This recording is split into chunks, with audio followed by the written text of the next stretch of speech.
अर्जुन खिड़की के पास बैठा ट्रेन के अंधेरे डिब्बे में चुपचाप बाहर देख रहा था। रात काफी गहरी हो चुकी थी। ट्रेन की खिड़की से बाहर सिर्फ काला अंधेरा दिखाई दे रहा था और बीच बीच में दूर किसी गांव की हल्की पीली रोशनी चमक कर गायब हो जाती थी। डिब्बे में बैठे ज्यादातर लोग सो चुके थे। किसी की हल्की खर्राटों की आवाज आ रही थी तो कहीं चाय वाले की आवाज कानों में गूंज रही थी। अर्जुन ने अपनी मोबाइल देखी। रात के 1:45 बज चुके थे। उसने गहरी सांस ली। कितने साल बाद दादाजी के गांव जा रहा हूँ। अरे बेटा, तुम कहाँ जा रहे हो? चाचा, मैं अपने गांव भानपुर जा रहा हूँ। बचपन में वह हर गर्मियों की छुट्टियों में वहां जाया करता था, लेकिन पढ़ाई, काम और शहर की भाग दौड़ में वह गांव जैसे कहीं पीछे छूट गया था। इस बार दादाजी की तबीयत ठीक नहीं है, इसलिए पिताजी ने मुझे तुरंत गांव जाने को कहा था। ट्रेन धीरे धीरे अपनी रफ्तार कम करने लगी। बेटा, अगला स्टेशन तुम्हारा ही है शायद। अर्जुन ने सिर हिलाया। जी काका, मुझे यहीं अगले स्टेशन में उतरना है। बेटा, रात बहुत हो गई है, संभल कर जाना। जी काका, शुक्रिया। ट्रेन ने लंबी सीटी मारी और धीरे धीरे छोटे से स्टेशन पर रुक गई। अर्जुन अपना बैग लेकर नीचे उतरा। प्लेटफॉर्म लगभग सुनसान था। कुछ टिमटिमाती लाइटें, दूर बैठे 2-3 कुत्ते और स्टेशन मास्टर के कमरे से आती हल्की रोशनी, बस इतना ही। उसने पीछे घूम के ऊपर लगी घड़ी की ओर देखा। ठीक रात के 2 बजे थे। हवा में अजीब सी ठंडक थी। स्टेशन शहर जैसा नहीं था। यहां सन्नाटा भी जैसे आवाज करता था। अर्जुन प्लेटफॉर्म से बाहर की ओर बढ़ा। उसे उम्मीद थी कि बाहर कोई ऑटो मिल जाएगा और वह सीधे दादाजी के गांव पहुंच जाएगा। लेकिन बाहर आकर उसका चेहरा उतर गया। पूरा स्टेशन रोड खाली पड़ा था। दूर दूर तक बस अंधेरा ही छाया हुआ था और दूर कहीं पेड़ों की सरसराहट और सड़क पर फैली पीली रोशनी दिखाई दे रही थी। अर्जुन ने इधर उधर देखा। स्टेशन के बाहर फैली सुनसान सड़क को देखकर उसके मन में हल्की बेचैनी होने लगी। इतनी रात हो गई पर स्टेशन पर एक भी ऑटो नहीं। अब गांव तक कैसे जाऊंगा? अर्जुन ने एक गहरी सांस ली और सड़क के किनारे खड़े होकर चारों तरफ देखने लगा। कितनी देर और इंतजार करूंगा? अंधेरे में रास्ता साफ दिखाई नहीं दे रही। जितनी देर यहां इंतजार करूंगा उतनी लेट होगी। इससे अच्छा मैं पैदल ही चला जाऊं। समय धीरे धीरे बीतने के साथ थकान और बढ़ रही थी। हर गुजरते मिनट के साथ सन्नाटा और गहरा होता जा रहा था। तभी थोड़ी दूर अंधेरे में उसे एक आदमी खड़ा हुआ दिखाई देता है। अंधेरा ज्यादा होने के कारण उसका चेहरा साफ दिखाई नहीं दे रहा था। वह आदमी लाल धोती कुर्ता पहने था। उसकी लंबी सफेद मूछें थीं और आंखें अंधेरे में भी अजीब तरह से चमकती सी लग रही थीं। वो बिल्कुल शांत खड़ा अर्जुन को देख रहा था। अर्जुन कुछ पल रुका, फिर धीरे धीरे उसके पास गया। वह जितना उसका करीब जा रहा था, धीरे धीरे उसका चेहरा और साफ दिखाई दे रहा था। जब वह पास पहुंचा, सामने एक बूढ़ा आदमी खड़ा हुआ था। उसकी उम्र लगभग 60 या 65 साल का होगा। बाबा, यहाँ से भानपुर जाने के लिए कोई ऑटो मिलेगा क्या? बूढ़ा आदमी कुछ सेकंड तक उसे बिना पलक झपकाए देखता रहा, फिर धीमी आवाज में बोला, बेटा, रात के 2 बजे यहाँ कोई ऑटो नहीं मिलता। अर्जुन थोड़ा असहज हो गया। लेकिन मुझे गांव पहुंचना बहुत जरूरी है। दादाजी अकेले हैं, उन्होंने ही बुलाया है। बूढ़ा आदमी ने हल्की मुस्कान दी, लेकिन उस मुस्कान में कुछ अजीब था।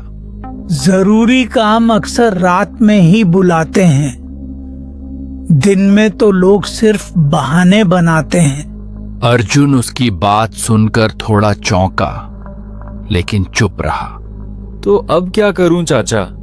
गांव यहां से कितना दूर है? ज्यादा दूर नहीं। अगर हिम्मत हो तो पैदल चला जा सकता है। अर्जुन ने पीछे मुड़कर सुनसान सड़क की तरफ देखा। चारों ओर सिर्फ अंधेरा था। कुछ पल के लिए उसके मन में वापस स्टेशन पर रुक जाने का विचार आया, लेकिन दादाजी की घबराई हुई आवाज उसे बार बार याद आ रही थी। बेटा, जाना है तो जल्दी चलो, देर मत करो। उसने बैग को थोड़ा कसकर पकड़ा और बूढ़े आदमी की तरफ देखा। अगर पैदल जाना ही पड़े तो मुझे रास्ता बता दीजिए चाचा। बूढ़ा आदमी ने हल्का सा मुस्कान दी, जैसे वह पहले से यही जवाब सुनने का इंतजार कर रहा हो। रास्ता बताने से बेहतर है मैं खुद साथ चल देता हूँ। रात गहरी है और इस रास्ते को हर कोई नहीं समझ पाता। नहीं चाचा, आप क्यों तकलीफ करेंगे? बेहतर होगा आप मुझे रास्ता बता दीजिए। कुछ रास्ते ऐसे होते हैं बेटा, जहाँ अकेले चलना ठीक नहीं होता। उसकी आवाज में ऐसी गंभीरता थी कि अर्जुन ने आगे कुछ नहीं कहा। दोनों धीरे धीरे सुनसान सड़क पर चलने लगे। स्टेशन की हल्की रोशनी अब पीछे छूट चुकी थी। सामने सिर्फ लंबी खाली सड़क थी। अर्जुन ने कई बार पीछे मुड़कर देखा, लेकिन हर बार सिर्फ अंधेरा ही दिखाई देता। कुछ देर तक दोनों चुपचाप चलते रहे। सिर्फ कदमों की आवाज थी। चाचा, आप यहीं रहते हैं क्या? हाँ, बहुत साल पहले मैं यहीं रहता हूँ। लेकिन चाचा, मैंने आपको पहले कभी नहीं देखा। जो लोग देर से लौटते हैं वही मुझे देख पाते हैं। अर्जुन उसके जवाब को समझ नहीं पाया। उसने बात बदलने की कोशिश की। चाचा, मेरा गांव भानपुर है। दादाजी का नाम राम प्रसाद है, शायद आप जानते होंगे। बूढ़ा आदमी अचानक रुक गया। उसके कदम रुकते ही अर्जुन भी ठिठक गया। बूढ़ा आदमी ने धीरे से उसकी तरफ देखा। राम प्रसाद? जी चाचा, आप जानते हैं उन्हें? कुछ पल तक बूढ़ा आदमी चुप रहा। हवा और ठंडी लगने लगी। बहुत पुराने आदमी हैं। बहुत कुछ देखा है उन्होंने और बहुत कुछ छुपाया भी है। छुपाया? क्या मतलब? बूढ़ा आदमी फिर चलने लगा। कुछ बातें रात खुद बता देती हैं। इंसानों को बोलने की जरूरत नहीं पड़ती। अब अर्जुन के मन में बेचैनी बढ़ने लगी थी। दादाजी ने अचानक बुलाया। ये अजीब बूढ़ा आदमी और उसकी रहस्यमयी बातें, सब कुछ किसी अनजाने डर की तरफ इशारा कर रहा था। रास्ता अब और सुनसान हो गया था। दूर दूर तक कोई घर नहीं, कोई आवाज नहीं, सिर्फ हवा और कभी कभी किसी उल्लू की आवाज। चलते चलते अचानक दूर एक हल्की रोशनी दिखाई दी। अंधेरे के बीच वो पीली रोशनी किसी उम्मीद जैसी लग रही थी। चाचा, वहां वो क्या है? बूढ़ा आदमी ने बिना देखे जवाब दिया। चाय की एक पुरानी दुकान है। रात में भटके हुए लोग वहीं रुकते हैं। तुम भी चलो, चाय पीकर जाना। जैसे जैसे वो आगे बढ़े वह जगह साफ दिखाई देने लगी। एक सुनसान मोड़ पर सड़क के किनारे टीन की छत वाली एक छोटी सी चाय की टपरी थी। बाहर एक पुरानी लालटेन टंगी हुई थी जिसकी लौ हवा में कांप रही थी। सामने एक पुरानी लकड़ी की बेंच पर एक बूढ़ी औरत बैठी थी। उसके सफेद बाल बंधे हुए थे, चेहरे पर गहरी झुर्रियां थीं और हाथ में मिट्टी का कुल्हड़ था जिससे वह धीरे धीरे चाय पी रही थी। बगल में एक पुरानी बेंच पर एक आदमी चुपचाप बैठा था, सिर थोड़ा झुका हुआ, हाथ आपस में जुड़े हुए और चेहरे पर अजीब सी गंभीरता। वो बिना हिले अर्जुन को देख रहा था। आओ बेटा, यही जगह है, बैठ जाओ। चाचा, ये लोग इतनी रात में यहाँ क्यों हैं? कुछ लोग रात के लिए जागते नहीं, रात उनका इंतजार करती है। अर्जुन बहुत थका हुआ था और आकर बेंच पर बैठ गया। अरे अर्जुन, देर हो गई। रास्ता ढूंढने में परेशानी हुई क्या? अर्जुन एक पल के लिए ठिठक गया। आप मुझे जानते हैं?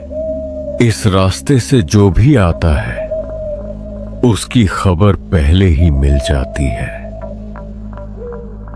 अर्जुन अब चुप था। वह बस उस आदमी को देख रहा था। तभी चाय वाले ने कहा, जो कब से चुप था उसकी आवाज गहरी थी। शहर से आए हो शायद, चेहरा बता रहा है। जी, मैं भानपुर जा रहा हूँ, दादाजी ने बुलाया है। भानपुर?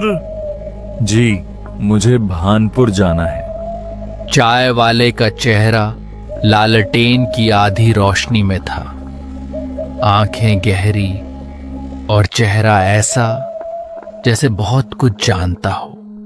वहां तक पहुंचने वाले लोग अक्सर रास्ते से ज्यादा अपने अतीत से डरते हैं। आप लोग आखिर ऐसी बातें क्यों कर रहे हैं? मैं सिर्फ अपने दादाजी के पास जा रहा हूं। बेंच पर बैठा आदमी हल्का सा मुस्कुराया।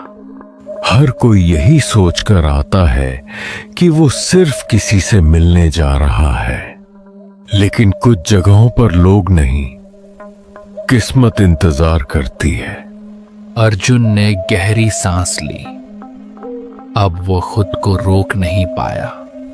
एक बात बताइए, रात के 2 बजे इस घने जंगल के बीच ये चाय की दुकान क्यों खुली है? यहाँ कौन आता है? उसके सवाल के बाद अचानक सब चुप हो गए। लालटेन की लौ एक बार तेज हुई, फिर धीमी पड़ गई। बेटा, यहाँ वो लोग आते हैं जो रास्ता भटक जाते हैं, और वो भी जिन्हें रात खुद बुलाती है। मुझे कोई रात बात ने नहीं बुलाया, मुझे मेरे दादाजी ने बुलाया है।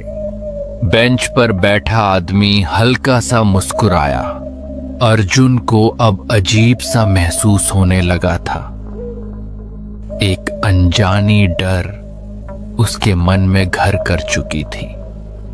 बाहर अचानक तेज हवा चली, लालटेन जोर से हिली और उसी पल टपरी के पीछे किसी औरत के रोने की धीमी आवाज सुनाई दी। अर्जुन के हाथ से लगभग कुल्हड़ छूट ही गया। उसने घबराकर पीछे अंधेरे जंगल की तरफ देखा। ये आवाज कैसी थी? वहां कौन है? कोई औरत रो रही है क्या? कुछ पल के लिए टपरी में फिर से सन्नाटा छा गया। बेटा, रात के अंधेरे में बहुत सी आवाजें सुनाई देती हैं। हर आवाज सच नहीं होती। लेकिन चाचा, मैंने साफ सुना कोई रो रहा था। कभी कभी थका हुआ मन भी आवाजें बना लेता है। शायद तुम्हारा वहम होगा। अर्जुन ने फिर पीछे देखा। अब वहां सिर्फ अंधेरा था, गहरा, चुप और डरावना अंधेरा। हवा फिर चलने लगी। पेड़ों की शाखाएं ऐसे हिल रही थीं जैसे कोई उनमें छिपकर धीरे धीरे हंस रहा हो। अर्जुन ने जल्दी से अपना बैग उठाया। नहीं, मुझे अब चलना चाहिए, दादाजी इंतजार कर रहे होंगे। भानपुर का रास्ता यहीं से सीधा है ना? बूढ़ा आदमी ने बिना कुछ कहे हाथ से सामने की पगडंडी की तरफ इशारा किया। सीधा चलते जाओ, लेकिन पीछे मुड़कर मत देखना। अर्जुन एक पल के लिए रुक गया। लेकिन पीछे मोड़ने से क्या होगा?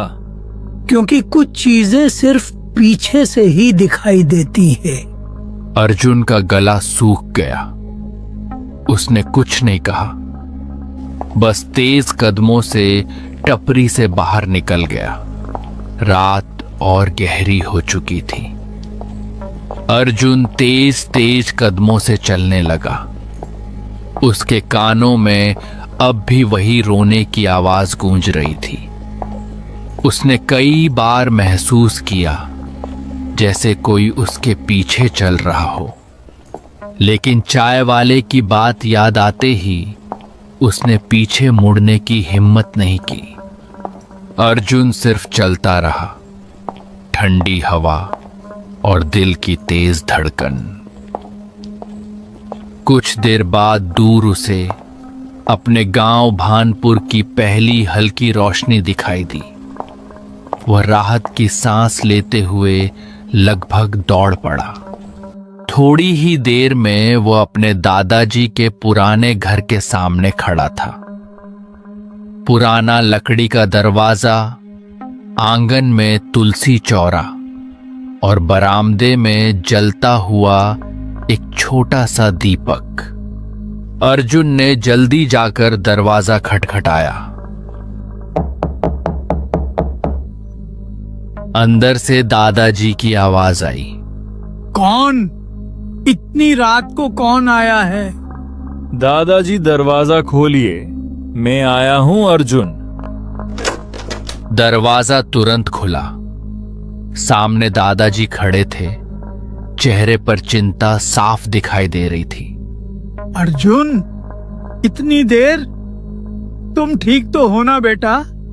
जी दादाजी, मैं ठीक हूं, लेकिन बाद में तुम पहले अंदर आओ। अर्जुन अंदर आया।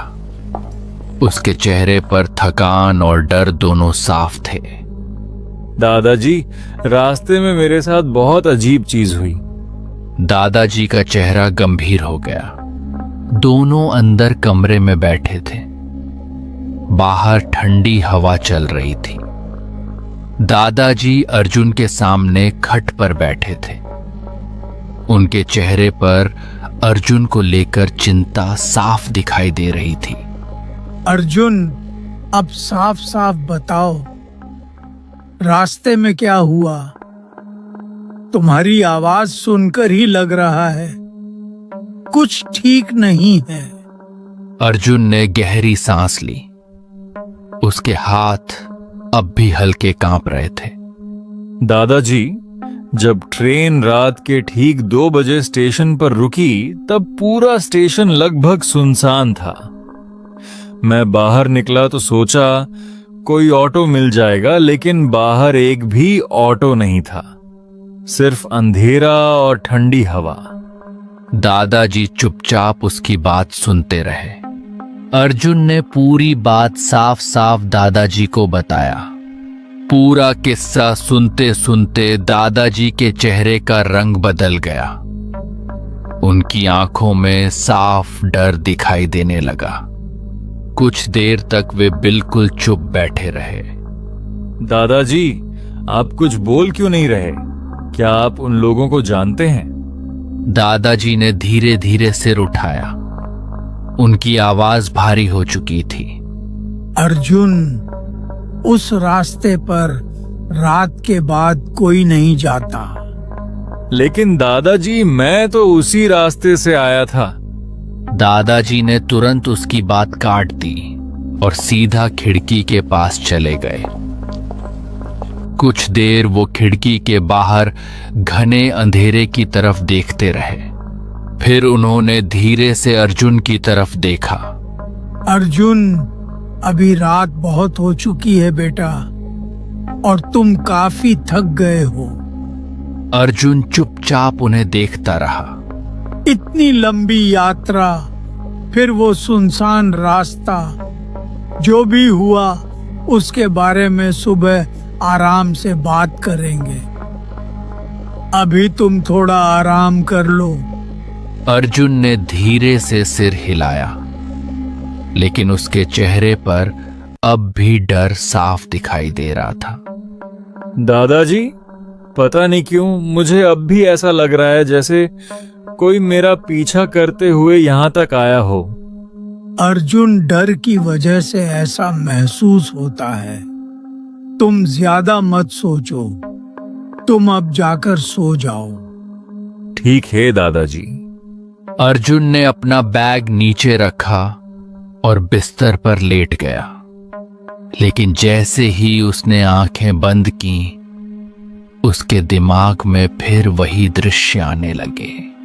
सुनसान रास्ता, टिमटिमाती लालटेन और बेंच पर बैठा वो आदमी जो बिना पलक झपकाए उसे घूर रहा था। अर्जुन जल्दी ही बिस्तर से उठ गया। उसकी चेहरा देखकर लगता मानो उसका दिमाग किसी अनजानी डर से घिरा हुआ हो। उसने गहरी सांस ली और खुद को समझाने की कोशिश की। शायद मैं जरूरत से ज्यादा सोच रहा हूं। बाहर हवा की आवाज और तेज हो गई थी। थकान इतनी ज्यादा थी कि कुछ ही देर बाद उसकी आंखें भारी होने लगीं। धीरे धीरे वो बिस्तर पर लेट गया और कुछ ही मिनटों में अर्जुन गहरी नींद में सो गया। दिन भर वह दादाजी के साथ घर के छोटे मोटे कामों में लगा रहा। कभी आंगन में बैठकर बातें करता, कभी पुराने दिनों को याद करता। लेकिन उसके मन में एक और बात बार बार आ रही थी। मुकेश। काका के घर जा रहा हूं कहकर अर्जुन मुकेश की घर के और निकल पड़ा, क्योंकि उसे पता था अगर दादाजी जानेंगे कि वो मुकेश की घर जा रहा है तो उसे जाने के लिए मना करेंगे, क्योंकि कुछ साल पहले मुकेश की घर और अर्जुन के घर में कुछ कारण की वजह से बातचीत नहीं होती थी। मुकेश उसका बचपन का सबसे अच्छा दोस्त था। दोनों ने साथ खेलते हुए, साथ स्कूल जाते हुए और गांव की गलियों में घूमते हुए अपना बचपन बिताया था। कई साल हो चुके थे उन्हें आमने सामने मिले हुए। अर्जुन ने सोचा था कि वह दोपहर में ही मुकेश से मिलने चला जाएगा, लेकिन दिन भर कुछ जरूरी कामों में समय निकल गया। देखते देखते शाम होने लगी। आसमान में सूरज धीरे धीरे ढल चुका था। चारों तरफ शाम की अंधेरा छाई हुई थी। चलते चलते अर्जुन को पुराने दिन याद आने लगे। उसे याद आया कैसे वह और मुकेश बरसात में खेतों में दौड़ा करते थे, कैसे दोनों नदी के किनारे घंटों बैठे रहते थे। कितनी बार दोनों ने मिलकर गांव वालों की डांट भी खाई थी और फिर हंसते हुए भाग गए थे। उन यादों को सोचकर अर्जुन के चेहरे पर हल्की मुस्कान आ गई। मुकेश बचपन से ही भानपुर में पला बड़ा था। मुकेश जब छोटा था उसके दादा दादी का देहांत हो चुका था। अब वह अपने पुश्तैनी घर में उसकी पत्नी के साथ रहता था। कई सालों से उसके माता पिता शहर में काम करते थे। गांव के लोग मुकेश को शांत स्वभाव का मानते थे। सोचते सोचते अर्जुन गांव की आखिरी गली तक पहुंच गया। शाम अब रात में बदल चुकी थी और हवा में हल्की ठंडक घुल चुकी थी। कुछ ही देर बाद उसे सामने मुकेश का घर दिखाई दिया। पुराना 2 मंजिला मकान, ऊंची दीवारें, लकड़ी का बड़ा दरवाजा और बरामदे में जलता हुआ पीला बल्ब। अर्जुन कुछ पल वहीं खड़ा रहा। इतने वर्षों बाद वह अपने पुराने दोस्त से मिलने जा रहा था। फिर उसने जाकर दरवाजा खटखटाया और तभी अंदर से कदमों की आवाज आई। कुछ सेकंड बाद दरवाजा खुला। सामने मुकेश खड़ा था। दोनों कुछ पल तक एक दूसरे को देखते रहे। फिर मुकेश के चेहरे पर बड़ी सी मुस्कान आ गई।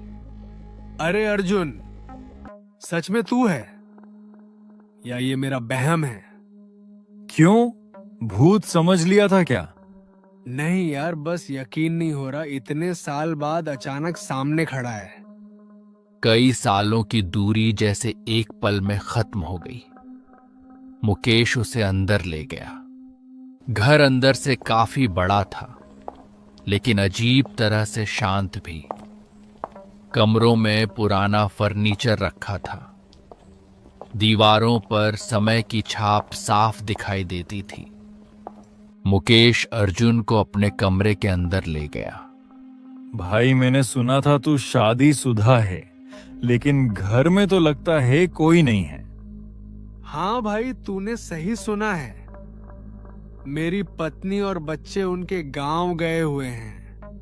इतनी बड़ी सुनसान घर में तू अकेला रहता है?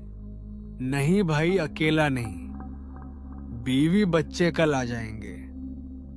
और मेरा गांव में कुछ काम था, इसलिए मैं जा नहीं पाया। जो हुआ अच्छा हुआ, तुझसे बहुत दिनों बाद मुलाकात हो गई। अर्जुन को अब थोड़ा अजीब सा महसूस हो रहा था, लेकिन इतने सालों बाद मिले थे, इसलिए बातों का सिलसिला रुकने का नाम ही नहीं ले रहा था। मेरा गला जैसे सूख रहा है, क्या मुझे एक गिलास पानी मिलेगा? अरे ये कोई पूछने की बात है? तू यही रुक, मैं पानी लेकर आता हूँ। यह कहकर मुकेश अर्जुन के लिए पानी लाने चला गया। रात के करीब 1 या 2 बज चुके थे। कमरे में एक अजीब सा गंध महसूस हो रहा था और तभी खिड़की से किसी औरत की रोने की धीमी आवाज सुनाई दी। ये कैसी आवाज थी? अर्जुन धीरे धीरे खिड़की के पास गया। उसने चारों तरफ नजरें घुमाया, लेकिन उसे घना अंधेरा के सिवा कुछ नहीं दिखा। तभी उसे पीछे से आवाज आती है। अर्जुन! उसके पीछे मुकेश खड़ा हुआ था। अरे भाई, तेरे चेहरे पर ये 12 क्यों बजे हुए? कुछ नहीं, ऐसे ही, बस थोड़ा घुटन सा हो रहा है। तो फिर ठीक है, तू थोड़ी देर आराम कर ले। यह कहकर मुकेश कमरे से बाहर चला गया। वो अब कमरे में अकेला था। कमरे के अंदर सन्नाटा जैसे उसकी कानों को चीर रही थी। ये मेरे साथ हो क्या रहा है? उस दिन वो अजीब घटनाएं और आज वो औरत की रोने की आवाज। वो बार बार उस खिड़की की तरफ देख रहा था। उसे लग रहा था कि जैसे कोई अदृश्य शक्ति उसके पीछे पड़ी हो। अर्जुन कमरे में बैठा हुआ था कि उसकी नजर एक दरवाजे के ऊपर जाकर पड़ी। वह कमरा पता नहीं कब से बंद पड़ी हुई थी। ऐसा लग रहा था जैसे सालों से कोई उस कमरे के अंदर नहीं गया हो। बाहर हवा की आवाज लगातार सुनाई दे रही थी। घर के अंदर अजीब सी खामोशी पसरी हुई थी। अर्जुन धीरे धीरे अपनी जगह से उठा। उसकी नजर अब भी उसी दरवाजे पर टिकी हुई थी। ये कमरा मैंने पहले नहीं देखा। वह कुछ कदम आगे बढ़ा। जैसे जैसे वह दरवाजे के करीब पहुंच रहा था, उसके मन में अजीब सी बेचैनी भी बढ़ रही थी। दरवाजे के हैंडल पर धूल जमी हुई थी। ऐसा लग रहा था जैसे सालों से किसी ने उसे छुआ तक न हो। अर्जुन का दिल थोड़ा तेज धड़कने लगा। उसने पीछे मुड़कर देखा। मुकेश अभी तक वापस नहीं आया था। पूरे घर में सन्नाटा पसरा हुआ था। अर्जुन कुछ सेकंड तक सोचता रहा। फिर आखिरकार उसने धीरे से दरवाजे को खोला। जैसे ही उसने अंदर कदम रखा, वह कुछ पल के लिए हैरान रह गया। कमरे की दीवारों पर दर्जनों पेंटिंग्स टंगी हुई थीं। अर्जुन ने थोड़ी राहत की सांस ली। उसे अच्छी तरह पता था कि ये पेंटिंग्स मुकेश ने ही बनाया है, क्योंकि मुकेश को बचपन से पेंटिंग बनाने का बहुत शौक था। स्कूल के दिनों में भी वो हर समय कागज और रंग लेकर बैठा रहता था। शायद ये मुकेश का निजी कमरा था। अर्जुन धीरे धीरे कमरे के अंदर आगे बढ़ा। जमे हुए धूल को साफ करके अर्जुन बार बार से पेंटिंग्स को देख रहा था। तभी उसकी नजर दीवार पर टंगी हुई 3 फोटो पर पड़ती है।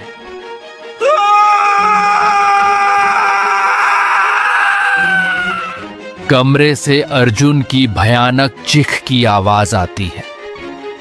उसकी आंखें डर से फैल गईं। चेहरा बिल्कुल सफेद पड़ गया। डर के मारे वह पीछे हट गया। उसकी सांसें बेकाबू हो चुकी थीं। दिल इतनी तेजी से धड़क रहा था जैसे सीने से बाहर निकल आएगा, और फिर बिना एक पल भी रुके कमरे से बाहर भाग पड़ा। उसकी दिल की धड़कन इतनी ज्यादा थी कि जोर जोर से सुनाई दे रहा था। अर्जुन तेजी से गलियारे से दौड़ा। मुख्य दरवाजा खोला था। वो घर से बाहर निकल गया। पीछे से मुकेश की आवाज सुनाई दी, लेकिन अर्जुन ने पीछे मुड़कर नहीं देखा। वह बस भागता रहा। गांव की गलियों में अंधेरा फैल चुका था। भागते समय रास्ता साफ दिखाई नहीं दे रहा था। कई बार उसका पैर पत्थरों से टकराया। कई बार वो गिरते गिरते बचा, लेकिन उसके मन में सिर्फ वही तीसरी तस्वीर घूम रही थी। वो लगातार भागता रहा। उसकी सांसें तेज हो चुकी थी। सीना बुरी तरह ऊपर नीचे हो रहा था। ऐसा लग रहा था जैसे उसका दिल किसी भी पल जवाब दे देगा, लेकिन डर उससे भी तेज था। किसी तरह भाग के अर्जुन अपने दादाजी के घर पहुंच जाता है। दादाजी दरवाजा खोलिए। दादाजी, दादाजी दरवाजा खोलिए। दादाजी। दादाजी दरवाजा खोल के बाहर आए। वो अर्जुन को देखकर हैरान हो गए। अर्जुन, इतनी देर? बेटा तुम कहाँ थे? इतनी रात हो गई। मैं परेशान हो गया था। दादाजी वह मैं। ठीक है, तुम पहले अंदर चलो, बैठ के बात करते हैं। रात बहुत हो गई। दादाजी और अर्जुन दोनों अंदर आए।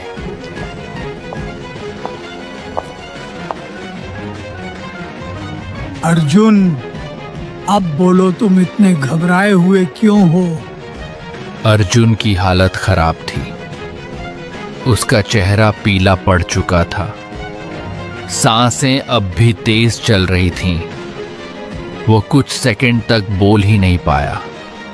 फिर कांपती आवाज में उसने कहा, दादाजी, मैं आज आपको बिना बताए मुकेश के घर गया था।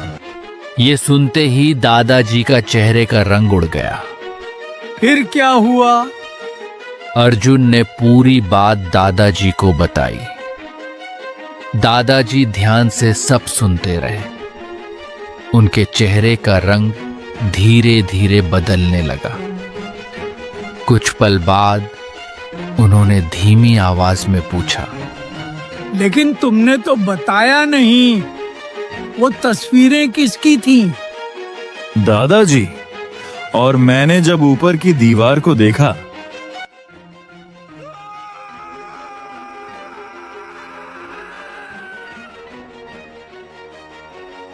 और दादाजी, मैं वहां से जल्दी भाग आया। ये बात सुनते ही दादाजी के रोंगटे खड़े हो गए। लेकिन अर्जुन, तुमने तो 3 तस्वीरें बोले थे, वह तीसरी तस्वीर किसकी थी? अर्जुन के होंठ कांपने लगे। उसने कुछ बोलने की कोशिश की, लेकिन उसके मुंह से आवाज ही नहीं निकली। उसकी आंखों में वही डर फिर लौट आया। वो बस खाली निगाहों से दादाजी को देखता रह गया, जैसे तीसरी तस्वीर को याद करते ही उसकी बोलने की ताकत खत्म हो गई हो। दोस्तों, यहां तक वीडियो देखने के लिए धन्यवाद। अगर आप आगे की कहानी जानना चाहते हो कि अर्जुन वो तीसरी तस्वीर में क्या देखा या वह तीसरी तस्वीर किसकी थी, तो चैनल को जरूर सब्सक्राइब करके रखना और वीडियो पसंद आए तो एक लाइक कर देना।